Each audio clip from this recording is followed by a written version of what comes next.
देवतारी त्यास कोण मारी.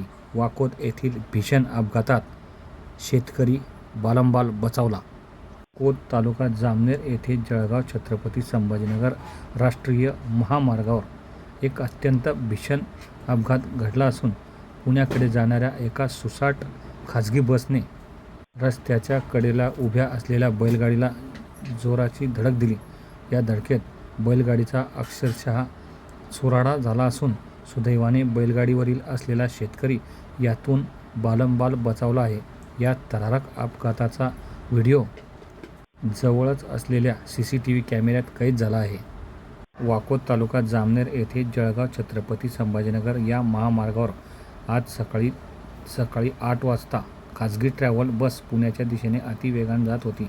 वाकोद गावाजवळील रस्त्याच्या बाजूला एक शेतकरी आपली बैलगाडी घेऊन उभा होता. मात्र चालकाचे नियंत्रण सुटल्याने वेगाने येणाऱ्या बसने थेट बैलगाडीला पाठीमागून जोरदार धडक दिली. धडकेत शेतकरी बालंबाल बचावला असून त्या शेतकऱ्याचा पुनर्जन्म झाला आहे. शेवटी देवतारी त्यास कोण मारी अशी घटना घडली आहे. श्री रवींद्र लाठे, पहूर, तालुका जामनेर.